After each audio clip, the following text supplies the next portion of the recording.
Every now and again, shop your pantry for a delicious dinner. These healthy salmon cakes are delicious and are made using canned pantry staple ingredients. Plus, they only take one bowl to assemble. So registered dietitian Liz Weiss joins me with the recipe. So you're using canned pantry staples, which I love. I do that all the time, and so timely for when it's cold. Liz, talk to me about that a little bit. Well, I am a huge fan of canned foods, and February is canned food month, so our timing couldn't be better. And I have a cantry, as I call it, my cantry that is well stocked with canned foods because there are so many benefits to keeping them in your pantry. Okay, what are some of the benefits to eating those canned foods besides just the convenience?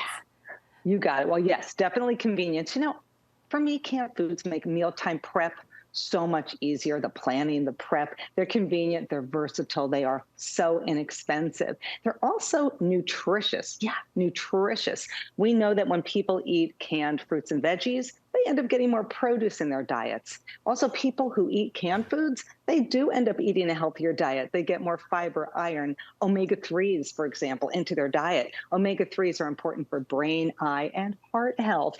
And also, canned foods help us to reduce food waste. And that's because if you think about it, fresh fruits and veggies, we tend to waste those. Canned foods, they last so long in your pantry.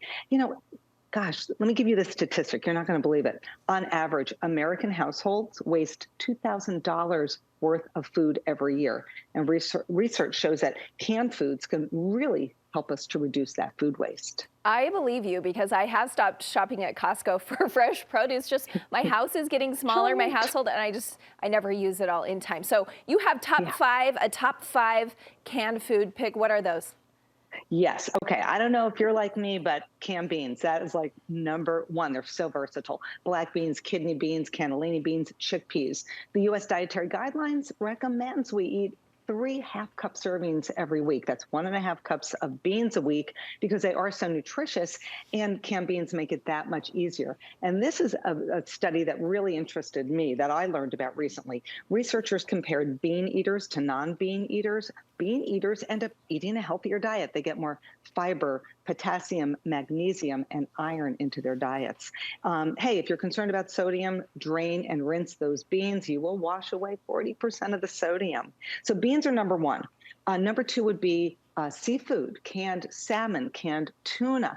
Again, this recommendation to eat 2 seafood meals a week, that's a dietary guidelines recommendation. The canned seafood makes it that much easier to meet that goal. And I'm a big fan of the canned salmon, which is why I'm using it in the recipe today, because it's rich in those heart-healthy, brain-healthy omega-3 fats. And, it's suggested that we eat about 500 milligrams a day of omega-3s. To put that number in perspective, salmon, just a 3-ounce portion, has 1,000 milligrams. So I'm loving the canned seafood. And then there is, of course, the canned tomatoes. What would a chili be, a pot of chili, without your canned tomatoes, crushed, diced, etc., rich in lycopene, this type of antioxidant that can reduce cancer risk. Then there is the canned veggies. Oh, that's endless. Corn, pumpkin. I love adding pumpkin to pancakes and muffins, artichoke hearts, you name it. And finally, my 5th favorite would be the canned olives. I like to follow a Mediterranean style diet, so I eat a lot of olives, and you can get the black olives, the green olives in the can, and I'm snacking on them all the time. Okay, we're using a lot of those in this today. Let's get cooking in these corny salmon cakes. Explain how we're going to whip these up. Okay, you said it earlier, 1 bowl. We have 2 cans of salmon, and I just drained it and flaked it. So that goes in the bowl along with some canned corn, 1/2 cup. Now, you might say, well, what am I going to do with the rest of that can? I don't want to waste food. Use it in a soup, use it in a salad. You could put it in Ziplocs and freeze it. So we've also got some reduced fat shredded cheese. I'm a registered dietitian, so I tend to go for the reduced fat or the lighter dairy products. Breadcrumbs. You can use gluten-free if someone in your family is on a gluten-free diet.